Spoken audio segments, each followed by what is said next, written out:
दोस्तों direct selling में आने के बाद आपको 10 बातें ध्यान में रखनी है।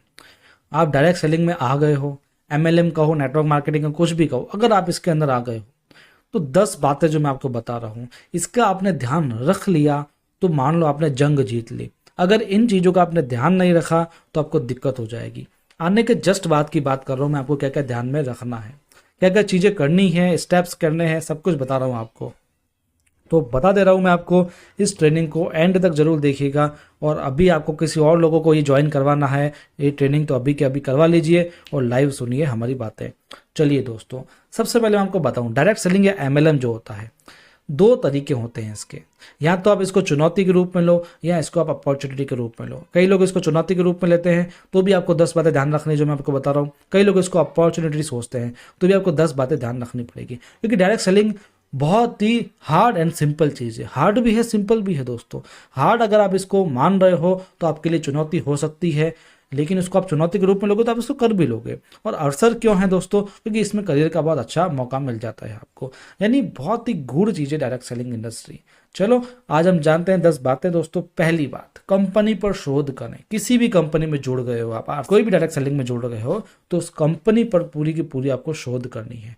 कंपनी का बैकग्राउंड कैसा है, कंपनी का प्रोफाइल कैसा है, कंपनी कब से चली आ रही है, पहले किस बिजनेस में थी, अब क्यों इस बिजनेस में है, इसके लीडर्स कौन कौन हैं, इसकी एथिक्स क्या क्या है, इसकी लीगलिटी क्या क्या है, इसके रूल्स क्या क्या हैं, इसका इंफ्रास्ट्रक्चर कैसा है, इसके बाद में प्रोडक्ट कैसा है, इसके मैन्युफैक्चरिंग यूनिट्स कहते हैं, इसके पास में डिस्ट्रीब्यूशन सिस्टम कैसा है, इसके पास में जो खुद की संपत्तियां हैं वो कितनी है, इसका टर्नओवर है वो कितना है।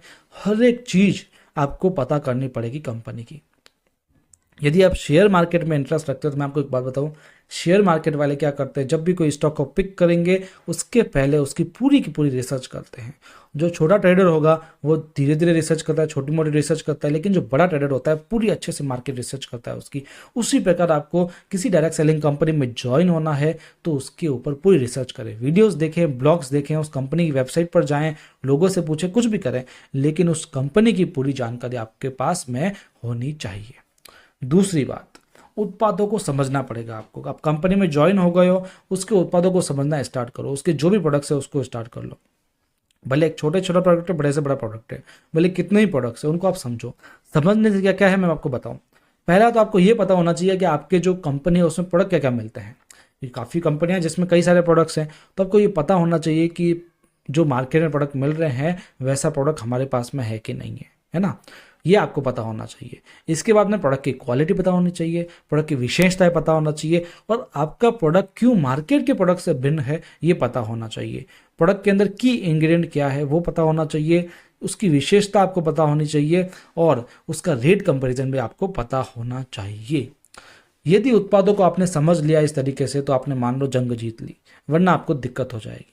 तीसरी बात ध्यान में रखनी, नीतियों का अनुपालन। नीतियों का अनुपालन यानी जो लीगलिटी चीजें हैं, जैसे नेटवर्क मार्केटिंग पर कानून है, डायरेक्ट सेलिंग पर कानून बन चुका है, क्या उसको कंपनी पालन कर रही है तो बहुत बढ़िया है, उसको रखो साइड में।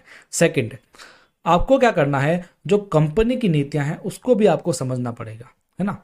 कंपनी की नीतियां आप कैसे समझोगे, कंपनी किस तरीके से जो टर्नओवर है वो बांटती है, कमीशन कैसे बांटती है, कंपनी किस प्लान पे काम कर रही है, उस कैलकुलेशन को आप समझना स्टार्ट करो।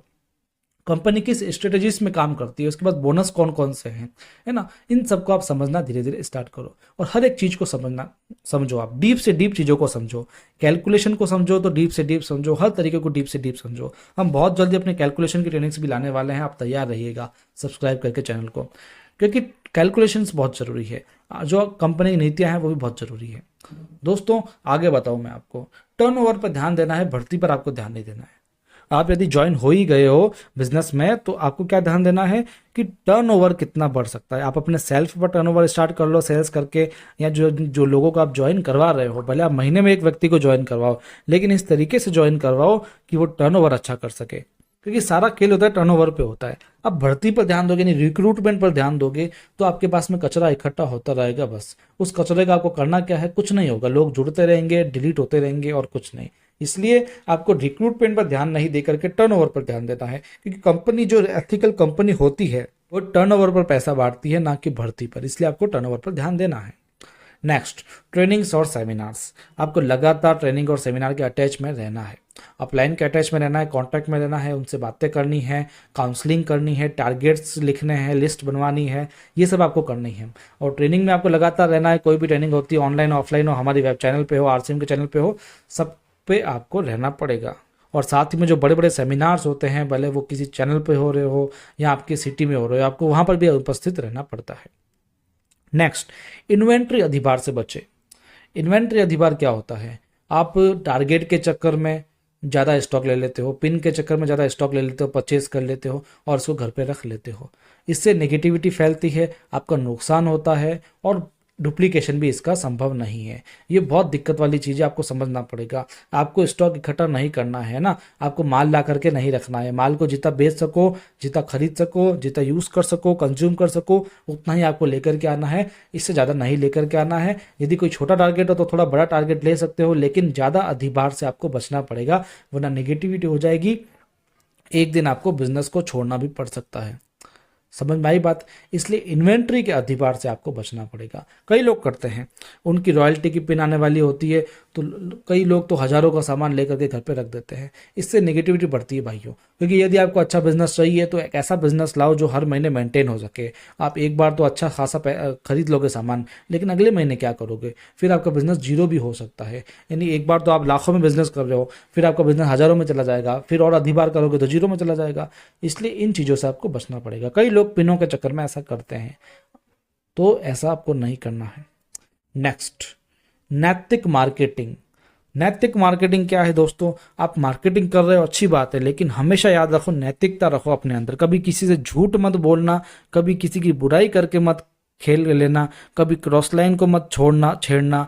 मतलब इन चीज़ों को आपको ध्यान रखना पड़ेगा। देखो, ये जो चीज़ें बता रहा हूँ ना, ये एक मैच्योर चीज़ें हैं, आपको समझनी पड़ेगी, है ना। क्योंकि ये मार्केटिंग कोई चतुराई वाली मार्केटिंग नहीं है। नेटवर्क मार्केटिंग पाक बिजनेस है, पवित्र बिजनेस है दोस्तों। इसमें पवित्रता जितनी दिखाओगे, इसमें जितनी नैतिकता दिखाओगे, उतना ही आपको रिटर्न देता है। यदि चतुराई दिखा दी तो दिक्कत हो जाएगी। जैसे बचपन में आपने नैतिक शिक्षा की किताब पढ़ी होगी, सबको मिलती थी।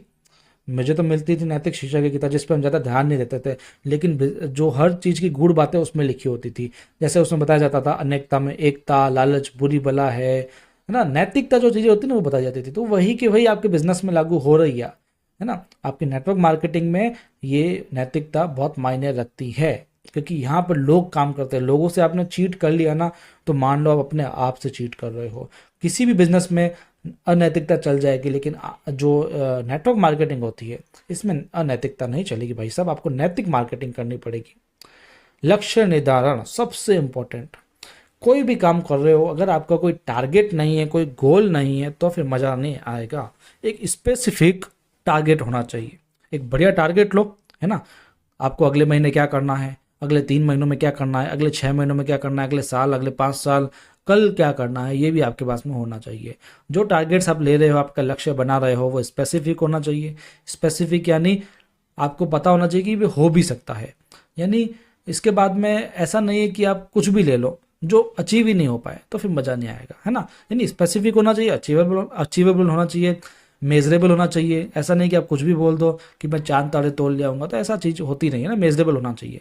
साथ में टाइम बाउंडेड होना चाहिए कि बेस टाइम में ये कर लूँगा, 1 महीने में कर लूँगा, 2 महीने में कर लूँगा। टाइम होना चाहिए उसका। ऐसा नहीं कि कर लूँगा, नहीं, कब करना ये भी लिखना पड़ेगा। रियलिस्टिक भी टारगेट होना चाहिए, है ना। ऐसा हवा हवाई में नहीं बातें करनी है। जो अचीव करना है उसको ही आपको बताना है। तो लक्ष्य निर्धारण जरूर करिए। इसके बाद में दोस्तों, सोच समझकर बजट बनाइए। सोच समझकर बजट यानी कई लोग होते हैं जो बजट का यूज़ करते हैं, मतलब फालतू का पैसा उड़ाएंगे किसी चीज़ में। तो अगर पैसा उड़ा लिया ना आपने, तो फिर मान लो आप डुप्लीकेशन नहीं कर पाओगे और बिजनेस बहुत ही तेज गति से नीचे चलता जाएगा। जितना पैसा लगाओगे उतना नीचे जाता रहेगा। ज़्यादा पैसा आपको दिखावा नहीं करना है इसमें, है ना। आपका बजट बनाना पड़ेगा। आप यदि पार्ट टाइम में कुछ कर रहे हो, मान लो, ठीक है, जॉब वॉब कर रहे हो, पार्ट टाइम मतलब फुल टाइम कर रहे हो, पार्ट टाइम में आप नेटवर्क मार्केटिंग कर रहे हो, आप जो कमा रहे हो उसको आप अगर बिजनेस में लगा रहे हो अपने, तो दिक्कत हो जाएगी। आप क्या कर रहे हो कि आप ज़्यादा से ज़्यादा सामान लेकर के आ रहे हो, बड़ी बड़ी मीटिंग्स ऑर्गेनाइज कर रहे हो जिसमें पैसा बहा रहे हो, तो आपका पैसा खत्म होता रहेगा आपकी जॉब से, और जो नेटवर्क मार्केटिंग कर रहे हो उसमें भी ग्रोथ हो नहीं पाएगी। तो बहुत बड़ी दिक्कत हो जाएगी आपकी फाइनेंशियली में, है ना। यानी आर्थिक रूप से आप बहुत कमज़ोर हो जाओगे, आपको नेगेटिविटी हो जाएगी, एक दिन नेटवर्क मार्केटिंग छोड़नी पड़ेगी और घर वालों से भी काफ़ी कुछ सुनना पड़ेगा। इसलिए आपको जो बजट बनाना है वो बहुत सोच समझ के बनाना पड़ेगा, है ना। इसके बाद में दृढ़ता और लचीलापन, आज के इस ट्रेनिंग सेशन का लास्ट पॉइंट मैं आपको बता रहा हूँ, दृढ़ता। आपके अंदर दृढ़ निश्चय होना चाहिए किसी भी काम को करने के लिए। यदि दृढ़ निश्चयता बहुत जरूरी है, किसी भी काम को करो, मैं सिर्फ नेटवर्क मार्केटिंग की बात नहीं कर रहा, किसी भी काम को करो दृढ़ निश्चय होना चाहिए और लचीलापन भी होना चाहिए। लचीलापन यानी आप अपने डिसीजन के प्रति लचीले हो जाओ। भाई जैसे कोई काम आपने सोचा है कि मैं रोजाना के 2 घंटे दूंगा, तो ऐसा नहीं कभी 2 ही घंटे दो, आप कभी 3 घंटे भी दो, कभी 4 घंटे भी दो, संडे फ्री हो तो पूरा दिन दो, है ना। एक से लचीले रहो अपने डिसीजंस के प्रति तो ज़्यादा बेटर रहेगा, क्योंकि बिजनेस लचीलेपन का है। लचीलेपन यानी फ्लेक्सिबिलिटी, आप फ्लेक्सिबल रहो हर चीज़ के, ऐसा नहीं कि कोई चीज़ कर ली तो कर ही ली, उसमें अगर फ्लेक्सिबिलिटी की चेंजेस की जरूरत है तो आप उस चीज़ को चेंज भी करो, है ना। तो ये 10 पॉइंट थे जो आज के बहुत इंपॉर्टेंट पॉइंट थे दोस्तों। ये कुछ हमारी ट्रेनिंग से, ये एक एक ट्रेनिंग मैं बता रहा हूँ आपको सच में सफलता दिला देगी, आपके डाउट्स क्लियर कर देगी। आपको प्रोडक्ट की ट्रेनिंग चाहिए, आपको किसी भी चीज़ की ट्रेनिंग चाहिए, ये सारी ट्रेनिंग्स आपको देखने को मिलेगी। पूरा का पूरा हमारा एक प्लेलिस्ट है जिसमें आपको सारे के सारे ट्रेनिंग सेशंस देखने को मिलेंगे। आप टाइम निकाल कर उस प्लेलिस्ट को चेक करें, हमने लिंक जो है डिस्क्रिप्शन में दे दिया है। एक एक को आप टाइम निकाल के चेक करें, टाइम नहीं है तो मत देखें, टाइम है तो ही देखें, पूरा पूरा देखें और अच्छे से देखें और हर एक को शेयर करते रहें लोगों के साथ में। जैसे मैंने प्रोडक्ट के ऊपर ट्रेनिंग दिया है आरसी में, पहले 30 दिन इसके बारे में ट्रेनिंग दिया है। आरसी में कोई आपके सवाल हैं तो उसके ऊपर जवाब की ट्रेनिंग दी है। आरसी में 50 प्रोडक्ट की विशेष जानकारी एक ही वीडियो में दे दी। आरसी के प्लान की ट्रेनिंग दी है। आरसी को सोशल मीडिया से कैसे करना है वो मैंने आपको दिया है। हालांकि आज हमने डायरेक्ट सेलिंग की बात करी है, केवल आरसी की बात नहीं करी। यदि आप कोई और कंपनी से हो तो भी हमने इस बारे में बात करी है, ठीक है। उसके बाद में नए भारत का निर्माण कैसे आरसीएम कर रही है, आरसीएम बिजनेस एक शानदार ट्रेनिंग, कई सारी ट्रेनिंग्स आपको मैंने दी। लीडर्स के लिए ट्रेनिंग दी है ना, नए लोगों के लिए विशेष ट्रेनिंग्स दी है, प्लान के लिए ट्रेनिंग दी है, हर तरीके की ट्रेनिंग है। आपको लिंक मिल जाएगा डिस्क्रिप्शन में। दोस्तों हमारा चैनल आरसीएम शाइनिंग स्टार्स आपने बहुत अच्छा सपोर्ट किया है, आगे भी सपोर्ट करते रहिए। सब्सक्राइब कर लीजिए जिससे आपको हर एक नोटिफिकेशन मिल जाएगा और कोई भी ट्रेनिंग आएगी आपको पहले के पहले पता लग जाएगा, आप उस ट्रेनिंग को अच्छे से देख पाएंगे। रोजाना शाम को 6 से 7 बजे हमारी एक ट्रेनिंग होती है, इस ट्रेनिंग को आप जरूर देखा कीजिए। रोजाना ट्रेनिंग होती है, 50 दिन से मैं लगातार 50 ट्रेनिंग आपके सामने लेकर के आया हूँ और ये सिलसिला आगे बढ़ता रह रहा है क्योंकि आप सबका अच्छा प्यार मिल रहा है। इसके बाद में मैं आपको बता देता हूँ कि आप हमारे इंस्टाग्राम चैनल से जुड़ सकते हैं। जाइए इंस्टाग्राम पे आरसीएम शाइनिंग स्टार्स लिखिए, उसको फॉलो कर लीजिए। वहाँ पर आपको हर एक पोस्ट मिलेगी, हर एक अपडेशन मिलेगी और हर एक प्रोडक्ट के बारे में वहाँ पर एक बैनर वगैरह सब कुछ आपको मिलता है। साथ ही में फेसबुक पे हमारे वीडियो सारे लाइव होते हैं, आप वहाँ से भी देख सकते हो और मुझसे आप व्हाट्सएप पे भी जुड़ सकते हो। सारे के सारे लिंक आपको कहाँ मिलेंगे, डिस्क्रिप्शन में मिलेंगे। मिलते रहेंगे अगले ट्रेनिंग सेशंस में। आपको ट्रेनिंग अच्छी लगी हो तो शेयर जरूर कीजिएगा अपनी टीम में, अपने चाहने वालों में। मिलते हैं, धन्यवाद।